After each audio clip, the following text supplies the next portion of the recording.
Hello guys, तो ये this is zombie का एपिसोड 9 का पार्ट 1 है। इस एपिसोड के स्टार्टिंग में आयमो हार्नो की टीचर को कॉल करके कह रहा है कि आप मुझसे मजाक कर रही हो मैडम। आयमो ऐसा इसलिए कह रहा है क्योंकि आयमो एक लेटर पढ़ रहा है जिसमें आयमो को क्रिस मैजिकल गर्ल का वीकनेस मालूम होने वाला था, लेकिन वो लेटर में लिखा हुआ है कोची कोची पसली पर। ये लेटर में क्योको ब्लैक मैजिकल गर्ल ने क्रिस मैजिकल गर्ल का वीकनेस को लिखा है। आयमो कहता है मैं क्रिस मैजिकल गर्ल की वीकनेस की बात कर रहा हूँ जो क्योको ने कहा था कि वो जानती थी। मैडम आयमो के बात का जवाब नहीं देती और अपना ही ज्ञान देते रहती है कि सारे मैजिकल गर्ल के बीच सबसे ज्यादा चंचल और हंसमुख क्रिस मैजिकल गर्ल थी, जिस वजह से सभी लोग क्रिस को तंग करते थे। आयमो कहता है ये क्या बता रहे हो, अगर क्रिस इतना नाजुक है तो हम लोगों को इतना प्रॉब्लम नहीं होता। मैडम कहती है अब तुमने मेंशन किया तो मैं तुम्हें बता दूं, क्रिस विलियर की सबसे पावरफुल मैजिकल गर्ल है, लेकिन उसने भी हार को फेस किया है। विलियर के क्वीन ने उसे पहला हार दिया था और दूसरा हार उसे सेवन अबायस के किंग ऑफ नाइट। आयमो कहता है किंग ऑफ द नाइट ने भी डिफीट किया है, वाओ, लेकिन दोनों विनर इस टाइमलाइन इस वर्ल्ड में है ही नहीं, है ना। मैडम कहती है ओ अच्छा, एक और अंडरवर्ल्डर है जो अभी तुम्हारी ही दुनिया में है, वो ऐसी कमाल की अंडरवर्ल्डर है जिसने क्रिस को टक्कर का मैच दिया था। और मैडम वो ग्रेट अंडरवर्ल्डर का नाम और जो भी डिटेल रहता है आयमो को बता देती है। सीन दिखाता है सरस का जो गिटार बजाती रहती है और उसके बगल में उसके कॉन्सर्ट का एक टिकट पड़ा रहता है। और फिर घर का सीन दिखाता है जहाँ सेरा कहते रहती क्या कोई बहुत ही पावरफुल अंडरवर्ल्डर हमारी दुनिया में है। आयमो एलेतुत से पूछता है तुम जानती हो ना एलेतुत। एलेतुत बताती है कि जिस अंडरवर्ल्डर की तुम बात कर रही हो ना वो इतना ज्यादा पावरफुल है कि विलियर वालों ने उसके पावर को एस क्लास का मेगलो कंसीडर किया है। हार्नो एस क्लास का नाम सुन के चौंक जाती है और कहती क्या एस क्लास? एस क्लास हम लोग को सुनने से अफवाह लगता है। हार्नो बताती है कि ट्रिपल ए क्लास जो एस क्लास से नीचे होता है। ट्रिपल ए क्लास के मेगलो को भी मारने में खूब सारी मैजिकल गर्ल की जरूरत पड़ती है, तब भी ट्रिपल ए भारी पड़ता है। आयमो कहता है तो इसका मतलब जिसके पास एस क्लास वाला स्ट्रेंथ है वो इनक्रेडिबल है ना। हार्नो कहती है ना इनक्रेडिबल नहीं, मैं उसे अनस्टॉपेबल कहूंगी। आयमो कहता है वही इनक्रेडिबल है, और अगर तुम्हें इतना ज्यादा पावरफुल वो लग रहा था तुम्हें खड़ा हो जाना चाहिए था। हार्नो कहती है नहीं, उतना भी ज्यादा इनक्रेडिबल नहीं है कि एक्साइटमेंट से मैं खड़ी हो जाऊं। एलेतुत पेपर में लिखकर बताती है उसका नाम नाइक्लेरिया है और मैं उसे अच्छे से जानती हूँ। और एलेतुत पास्ट को याद करते हुए बताती रहती है कि ये बात अंडरवर्ल्ड पे विलियर का अटैक होने से पहले की बात है। एलेतुत की यादों में एलेतुत नदी के किनारे में बैठी हुई है और नदी के किनारे में उगता हुआ फूल सबको तोड़ के सर में पहनने वाला कुछ बनाती रहती है फूलों का। डार्क नाइट आता है और कहता है तुम यहाँ फिर बैठी हुई हो एलेतुत। एलेतुत डार्क नाइट से कहती है मुझे यहाँ रहना बैठना बहुत अच्छा सुकून सा लगता है। डार्क नाइट कहता है यहाँ के नेचर का ब्यूटी बहुत ही ज्यादा कमाल का है, और कहता है इस सीनरी की खूबसूरती कोई 100 मिलियन वर्ड में भी डिस्क्राइब नहीं कर पाएगा। और एलेतुत डार्क नाइट के सर में वो माला जैसा कुछ पहना देती है और कहता है डार्क नाइट जैसा कि मैंने आपसे प्रॉमिस किया है कि मैं इस दुनिया को प्रोटेक्ट करूंगा। और फिर उस दिन का दिखाता है जब विलियर के सारे मैजिकल गर्ल सब ने अंडरवर्ल्ड पे अटैक कर दिया था। अंडरवर्ल्ड को डिफेंड करने के लिए अपनी इच्छा से 7 सबसे ज्यादा पावरफुल पीपल जमा हुए थे अंडरवर्ल्ड को बचाने के लिए। ये 7 अंडरवर्ल्ड के हीरो जिन्हें मिलकर अंडरवर्ल्ड को बचाना था विलियर के गारमेंट गर्ल से। और फिर दिखाता है उन लोग का किंगडम हिलने लग जाता है क्योंकि मैजिकल गर्ल सब बहुत भयानक तरीके से हमला करने लग जाती है। उन सभी के बीच निग्लेरिया कहती बहुत ही ज्यादा हो गया, अब मुझे जाना ही होगा। एलेतुत निग्लेरिया को रोकने का कोशिश करती है लेकिन निग्लेरिया कहती है मुझे अपने इस दुनिया को डिफेंड करने की कसम को पूरा करना है। और फिर सीन दिखाता है जिसमें सुपर स्ट्रांग वाला रोल में आगे बढ़ती रहती है। और एलेतुत बताती है कि क्रिस को विलियर की तरफ से सबसे ज्यादा स्ट्रॉन्गेस्ट माना जाता था, तो अंडरवर्ल्ड की तरफ से सबसे ज्यादा स्ट्रांग निग्लेरिया थी। और बताती है निग्लेरिया ने अकेले ही सारे के सारे मैजिकल गर्ल को संभाल के बाहर अंडरवर्ल्ड से ठेल दिया था। और लास्ट पेपर एलेतुत दिखाती है जिसमें लिखा रहता है वो बहुत ज्यादा स्ट्रांग थी और कहानी लास्ट यहीं पर ही खत्म होता है। आयमो चौंकते हुए कहता है विलियर और अंडरवर्ल्ड के बीच में इतना बड़ा फाइट हुआ था, इतना कुछ हो गया था। हार्नो कहती है क्या तुम नहीं जानते थे आयमो, मैजिक को यूज करते हुए तुम्हारा कितना दिन हो गया और अभी तक तुम इतने पीछे हो। एलेतुत पेपर में लिखकर कहती ये तो कॉमन नॉलेज है। आयमो कहता है अगर ऐसा है तो तुम दोनों एक छत के नीचे कैसे रह रही हो। हार्नो कहती है तुम परेशान मत हो, मैं पास्ट में हुए उलझे चीजों पे ध्यान नहीं देती हूँ, मैं हमेशा प्रेजेंट में रहती हूँ। एलेतुत कहती है मुझे भी कोई प्रॉब्लम नहीं है। सेरा कहती है वो सब तो ठीक है लेकिन क्या हम निग्लेरिया लेडी पे विश्वास कर सकते हैं। एलेतुत बताती है कि मेरे पावर को कंट्रोल करने वाला ये मेरा आर्मर निग्लेरिया ने ही बनाया है। आयमो एलेतुत से कहता है ठीक है लेकिन बताओ मुझे उससे मिलने के लिए क्या करना चाहिए। एलेतुत पेपर में लिखकर बताती है कि तुम्हें उस तक पहुंचने में एड्रेसन तुम्हारी मदद कर सकता है। और फिर सीन दिखाता है एड्रेसन चौंकते हुए कहता कहता रहता है आयमो से कि तुम पागल हो क्या, और आयमो से कहता है क्या तुम सही में उससे मिलने के लिए तैयार हो आयमो। एंडरसन धीरे से कहता है कि यही अच्छा होगा कि मैं तुम्हारे साथ नहीं जाऊं, और जोर से आयमो से कहता है कि कुछ भी होगा मुझे कॉल तुम मत करना, ठीक। आयमो गुस्साते हुए कहता है एंडरसन ये तुम क्या बोल रहे हो, और एंडरसन ये लास्ट में कहते हुए निकल जाता है कि मैं तुम्हें थोड़ी देर में उसका एड्रेस ईमेल कर दूंगा।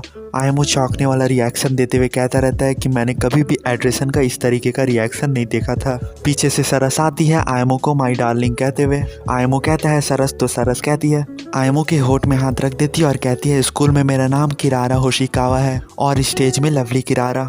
आयमो से कहती है 2 दिन बाद मैं एक कॉन्सर्ट करा रही हूँ जो बहुत ही स्पेशल है। आयमो को टिकट देते हुए कहती है कि तुम्हारा अटेंडेंस वहाँ पर ही कंपलसरी है। आयमो मुस्कुराते हुए कहता है तुम हमेशा की तरह अभी भी फोर्सफुल हो, रुको तुम मुझे इस टिकट का प्राइस पे करने दो। आयमो कहता। सरस पीछे मुड़कर कहती तुम्हारे हाथ में क्या है, तो आयमो कहता कॉफ़ी मिल्क। सरस हाथ बढ़ाते हुए कहती तुम मुझे ये टिकट के प्राइस के तौर पे क्यों नहीं दे देते। आयमो कहता नहीं, अगर मैं तुम्हें इसे पीने को दूंगा तो ये एक तरीके का सेकंड हैंड किस हो जाएगा। सरस कहती मैं कह रही हूँ मुझे वही चाहिए। आयमो सरस से कहता है अगर मैं कॉन्सर्ट तक हो सका तो मैं आऊँगा, तो सरस कहती है इसका क्या मतलब हुआ। आयमो फिर कहता अच्छा ठीक है तुम परेशान मत हो, मैं ज़रूर आऊँगा। सरस कहती है अच्छा ठीक है तो तुम्हें ज़रूर आना है। आयमो कहता हाँ मैंने प्रॉमिस किया है और मैं ज़रूर आऊँगा। सरस कहती है ये पहली बार है कि तुमने मुझसे किसी चीज़ के लिए प्रॉमिस किया है, और फिर सरस आगे बढ़ने लग जाती है और पीछे मुड़कर कहती है कि आज मैं बहुत खुश हूँ। और फिर रात का सीन दिखाता है आयमो बेड पे लेटा हुआ है और सरस को याद कर रहा है और कहता है सरस भी नॉर्मल लड़कियों की तरह बिहेव कर सकती है। और फिर सुबह का सीन दिखा रहा है आयमो नेग्लेरिया के अपार्टमेंट के बाहर में खड़ा हुआ है। आयमो चौंक रहा है क्योंकि इतना बड़ा अंडरवर्ल्डर इस तरीके की चौली में रह रहा है। आयमो बेल बजाता है लेकिन अंदर से कोई रिस्पॉन्ड नहीं आता है, तो आयमो को ऐसा लगता है कि शायद वो घर पे नहीं है। आयमो दरवाजे के नॉब को घुमाता है तो उसे मालूम चलता है गेट खुला हुआ है, तो एक्सक्यूज मी और अपना नाम बताते हुए गेट खोल के अंदर जाने की कोशिश करता है। जैसे ही आयमो गेट खोलता है वैसे ही एक लेडी आयमो पे गिर जाती है। आयमो पहले अकबका जाता है और क्वेश्चन करता है ये क्या है, क्योंकि लेडी पूरी तरीके से आयमो पे गिर रही है और लेडी का कुछ ऐसा आयमो पे टच हो रहा है कि आयमो उसको फील कर रहा है और आयमो लेडी के उस चीज का फीचर बता रहा है और उसका नाम बता रहा है। लेडी नीचे गिरने लग जाती है तो आयमो कहता है चीज चाहे जितना भी बढ़िया क्यों ना हो लेकिन ये इम्प्रेस्ड होने वाला टाइम नहीं है। आयमो पूछता है कि आप सही हो, लेकिन वो रिप्लाई नहीं देती है, तो आयमो उन्हीं को उठाकर उन्हीं के रूम में ले जाता है। और फिर थोड़ी देर के बाद का सीन दिखाता है रूम के अंदर लेडी किसी से बात करते रहती है। लेडी फोन पे कहती रहती है कि टाइम पे कंप्लीट करना पॉसिबल नहीं है, मुझे एक और 2 दिन की जरूरत पड़ेगी। लेडी जिससे बात करते रहती है वो कहता है अगर टाइम पे कंप्लीट होगा तो एडिशनल फीस मिलेगा। लेडी कहते रहती है अगर ऐसी बात है तो फिर ठीक है, हो सकता है। आयमो लेडी की बॉडी को नापते रहता है और कहते रहता है सही में ये भूचाल लाने वाला बॉडी है। लेडी फोन में जिससे प्रोजेक्ट लेते रहती है उससे डील डन कर लेती है। आयमो उस मिस के मांगा पकड़ा रहता है और कहता है मिस नाइग्लेरिया तो आप इस तरीके के मांगा ड्रॉ करते हो। वो लेडी कहती हाँ, और कहती मुझे माफ करना, आजकल मुझे इतना ज्यादा काम मिल रहा है कि मैं बहुत ही बिजी रह रही हूँ। आयमो पूछता है ये जो बुक आपने ड्रॉ किया है ये कुछ ज्यादा ही पतला नहीं है मिस नाइग्लेरिया। वो लेडी कहती है तुम मुझे पूरे नाम से मत बुलाओ प्लीज, तुम मुझे मिस नेने बुलाओ, और बताती है कि मैं एक दोजन्सी ऑथर हूँ। आयमो जैसे ही जो काम के लिए आया है वो काम बताने वाला रहता है, मैडम अपना होश खोने लग जाती है और सोने लग जाती, क्योंकि मैडम कई दिन से अपने डेडलाइन से पहले मांगा को कंप्लीट करने के लिए नींद को स्किप करते हुए काम कर रही है। आयमो कहता है आप सो रहे हो मैडम, मिस नेने ये बहुत ही इंपॉर्टेंट मैटर है। मिस नेने कहती कौन सो रहा, मैं नहीं सो रही, और मैं सुन रही हूँ मैं सुन रही हूँ कहते फिर सोने लग जाती। आयमो रोते हुए कहता मिस नेने, तो मिस नेने कहती मैं समझ रही हूँ तुम इलेतुत के फ्रेंड हो है ना, और कहती ये क्या तुमने अपना हेयर स्टाइल भी चेंज कर लिया। आयमो रोते हुए कहता मैं आपसे पहली बार मिल रहा हूँ और मुझे बहुत इंपॉर्टेंट बात करनी है, लेकिन हाँ इलेतुत की फ्रेंड वाली बात आपकी सही है। मिस नेने कहती है हाँ बताओ ना मैं सुन रही हूँ। आयमो कहता है क्रिस मैजिकल गर्ल को पकड़ने में हमें आपकी हेल्प चाहिए। मिस नेने कहती है हाँ हाँ मुझे भी लगता है क्रिस को पकड़ने के लिए मेरे जैसे पावरफुल पर्सन की जरूरत पड़ेगी जो उसे हरा सकता है। आयमो कहता है इसका मतलब आप समझ रहे हो, तो आप हम लोग का साथ देंगे क्रिस को हरा कर पकड़ने में।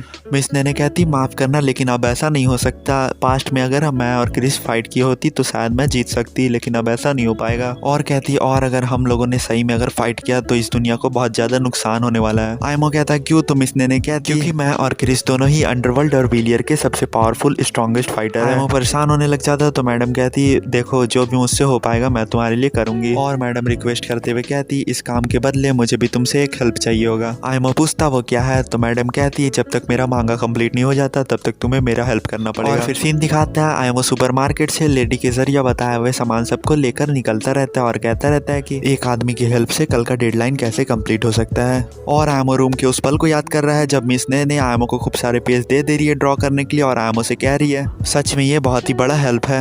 और फिर आयमो खड़े खड़े टिकट को देखते हुए कह रहा है कि मैंने सरस से प्रॉमिस किया है कल शाम में मुझे कॉन्सर्ट हॉल पहुंचना ही है। और फिर आयमो सोचने लग जाता है कि मिस नेने की हेल्प के लिए मैं किससे हेल्प मांगूं। आयमो फिर मिस नेने की हेल्प करने की स्पीड को बढ़ाने के लिए हारुनो को कॉल करता है। हारुनो अपने स्टाइल में कहती रहती है कि ये जीनियस पूरी तरीके से बहुत ही कमाल की जीनियस है, तो तुमने इस जीनियस को कैसे याद किया। आयमो कहता है कि मैं एक ऐसे प्रॉब्लम में हूँ कि मेरी मदद एक जीनियस ही कर सकता है। हारुनो तुरंत ही खुश होकर कहती है तो बताओ इस जीनियस को करना क्या है। आयमो कहता है मैं तुम्हें तुरंत ही लोकेशन सेंड कर रहा हूँ। हारुनो तुरंत ही मदद के लिए निकलने के लिए रेडी होने लगती है। और फिर सीन दिखाता है आयमो सामान लेके मिस नेने के घर में पहुंच चुका है। आई एम बैक बोल के अंदर घुसने लगता। मिस नेने नहाते रहती तो कहता ये अच्छा नहीं है, मेरे दिल के लिए ये अच्छा नहीं है। मिस नेने अंदर से ही चिल्लाकर पूछती खाने के लिए लेके आए हो ना। मिस नेने शावर रूम से बाहर आती और आयमो तक पहुंचकर आयमो के पीठ पे गिरकर फिर सो जाती। आयमो कहता रहता है मेरा पीठ में पूरा टच हो रहा है, मुझे पूरा फील हो रहा है, ये सही नहीं है। उतने में ही डोरबेल बजने का आवाज आता। आयमो हटने को कहता, मिस नेने रिप्लाई नहीं देती तो आयमो पूछता क्या आप सो गए हो क्या। और आयमो कहता रहता है ही अगर किसी ने हमें ऐसे देख लिया तो हो गया फिर। आयमो कहता रहता उठ जाइए मिस नेने, अगर आप नहीं उठेंगे तो बहुत बड़ी मिसअंडरस्टैंडिंग होने वाली है। आयमो घबराते हुए हिलने लगता तो मिस नेने सॉरी बोल के हटती। आयमो हाँ मैं आ रहा हूँ कहते हुए जाता, गेट खोलता और अच्छे तरीके से देखता लेकिन उसे कोई नहीं दिखता। आयमो कहता यहाँ पर ही तो कोई भी नहीं है और कहता ये तो बहुत ही अच्छा है कि हमें ऐसे किसी ने नहीं देखा। आयमो गेट बंद करके अंदर जाता तो हारुनो गेट में चिपकी हुई नजर आती। और फिर सीन दिखाता सरस आयमो को कॉल करती। आयमो का हारुनो का कॉल लगता। आयमो कहता तुम बहुत ही लेट हो हारुनो। सरस कहती ये तुम क्या बोल रहे हो। आयमो आवाज सुनकर कहता ओ सॉरी तुम हो सरस, तो बताओ क्यों कॉल किया। आयमो कहता क्या कॉन्सर्ट के बारे में कुछ बताना था। तो सरस कहती हाँ, और कहती है बगैर टिकट के तुम अंदर नहीं आ पाओगे, तो तुम्हारे पास टिकट अभी है ना। आयमो कहता हाँ मेरे पास है और मैं उसे अभी ले के घूम रहा हूँ। सरस कहती इसका मतलब तुम आ रहे हो है ना। तो आयमो कहता हाँ मैं आऊँगा क्योंकि मैंने प्रॉमिस किया है। और फिर सीन दिखाता आयमो गेट खोल रहा है ये सोच के कि हारुनो आ गई है और ये कहता रहता है कि तुमने बहुत काफ़ी टाइम लगाया पहुंचने में। हारुनो के साथ सेरा और इलेतुत भी पहुंच गई रहती है। तो आयमो इलेतुत को देखता तो उसके मन में फिर इमेजिनेशन दौड़ता और देख के हंसने लगता। सेरा आयमो को ठेलते हुए अंदर ले जाके बैठा देती। और फिर सीन दिखाता आयमो शांति से बैठा हुआ और सेरा क्वेश्चन कर रही तो बताओ तुम्हें क्या लगता है हम लोग यहाँ पर क्यों आए हैं। आयमो कहता है क्या तुम लोग अपनी खुशी से यहाँ पर ही मेरी मदद करने के लिए नहीं आई हो। सेरा कहती तुमने ऐसा काम किया है कि मेरा दिमाग खराब हुआ है और मुझे तुमसे सीधा सीधा पूछना पड़ेगा। हारुनो तुरंत ही रोने लगती और कहती नहीं लिफ्ट रेडी रहने दो, जरूरत नहीं है। लेकिन सेरा नहीं सुनती और अपना बताना शुरू करती कि हारुनो बहुत ही खुशी से घर से ये कहते हुए बाहर निकली थी कि मैं जा रही हूँ आयमो की मदद करने। तुम्हारे बताए हुए एड्रेस पे हारुनो हेल्प करने के लिए पहुंची, यानी कि इस घर में। अंदर से कुछ रिस्पॉन्ड नहीं आया जबकि हारुनो ने बेल भी बजाया। और फिर सीन में दिखाता है हारुनो गेट पे बने लेटर डालने वाले छेदे से झांक कर अंदर देखती है। हारुनो को कुछ ऐसा चीज दिखता है जो हारुनो को देखना नहीं था। उसके बाद आयमो गेट खोलकर बाहर निकलता है लेकिन हारुनो छुप जाती है और फिर रोते हुए घर आती है। और सेरा बताती है कि हारुनो बहुत ही भयानक टाइप में हिचकी लेते हुए रो रही थी। और कहती है अब बेचारी हारुनो ने उसी हालत में हिचकी लेते हुए बताया कि तुम्हारा घटिया डिजायर इतना ज्यादा बढ़ गया है कि तुमने अंडरवर्ल्ड के वॉरियर को भी हरास करने का ट्राई किया है। हारुनो रोते हुए कहती है कि इस तरीके का झूठ तुम मेरे बारे में मत बनाया करो लीफ लेडी। हारुनो रोते हुए कहती है कि मैं उस टाइम नहीं रो रही थी और रोते रहती है और कहती है सही में मैं नहीं रो रही थी। आयमो चिल्लाते हुए कहता है ऐसा कुछ भी नहीं हुआ था और कहता तुम लोग मिसअंडरस्टैंड कर रही हो। उतने में ही मिस नेने उठ जाती है तो इलेतुत अपने स्टाइल में कह रही है काफी लंबे समय से तुम्हें नहीं देखा निग्लेरिया। मिस नेने कहती हाँ टाइम तो पार हो गया और कहती क्या तुमने अपना हेयर स्टाइल चेंज किया इलेतुत। इलेतुत कहती नहीं। मिस नेने कहती हाँ तुम बिल्कुल पहले जैसी दिख रही हो, तुम सारा सभी चेंज नहीं हुई हो इलेतुत। इलेतुत कहती तुम भी अभी वैसे ही हो जैसे तुम पहले थी। हारुनो को साथे हुए कहती सेक्सुअल हरासमेंट वाला काम आयमो ने नहीं इस लेडी ने किया है। तो सेरा कहती मिस नेने से कि मैं आपसे सीधा सीधा जानना चाहूंगी क्या आप और इसके बीच कुछ स्कैंडलस बिहेवियर हुआ है। मिस नेने मुस्कुराते हुए कहती अगर हाँ ऐसा कुछ हुआ भी है तो तुम क्या कर सकती हो। और मिस नेने कहती है लड़के तो लड़के हैं, वो खुद को कंट्रोल नहीं कर पाते हैं। हारुनो मिस नेने की बात सुनकर पागलों की तरह बाल नोचते हुए चिल्लाने लग जाती है। और सेरा अपने पत्तों वाला तलवार निकालकर आयमो को बेशरम कहते हुए आयमो का सर दो फाल कर देती है। आयमो बेहोश होने वाली आवाज में कहता रहता है सारा मिसअंडरस्टैंडिंग क्लियर हो चुका है, तो क्यों ना तुम लोग भी मेरी मदद करना स्टार्ट करती हो। फर्स्ट पार्ट यहीं पर ही खत्म होता है एंड थैंक्स फॉर वॉचिंग।